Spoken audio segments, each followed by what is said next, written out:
আসসালামু আলাইকুম, সবাই কেমন আছেন? নতুন আরেকটি ভিডিও নিয়ে আসলাম।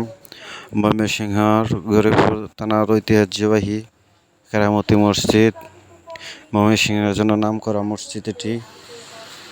এখানে অনেক অনেক দূর দূরান্তি থেকে যে অনেক কিছু মান্যত করে শুনছি, তাদের বলে আশা পূরণ হয় এই মসজিদে মান্যত করে। আমি জানি না, তাও আমি শুনছি। এটাতে গেছিলাম শুক্রবারের জুমার নামাজ পড়তে। বিশাল মানুষ হয়, পুরা মসজিদ কানে কানে ভরে যায়। আমি গেছিলাম আগে, তাই মানুষ কেবল আসতেছিল। আমি গেছিলাম 12টার দিক দিয়ে, তারপরে ভিতরে মোটামুটি অর্ধেক মানুষ ভর্তি ছিল। তারপর আস্তে আস্তে কানায় কানায় সব ভরে গেছে, বাহিরেও মানুষ নামাজ পড়ছে, প্রচুর মানুষ হয়। যদি ভিডিওটা ভালো লাগে আপনাদের, অবশ্যই ভিডিওটা শেয়ার করে দিবেন। আর কে কে এই মসজিদে নামাজ পড়ছেন অবশ্যই কমেন্টে বলে যাবেন সবাই। ময়মনসিংহে গরিবপুর কেরামতি মসজিদ। ধন্যবাদ সবাইকে।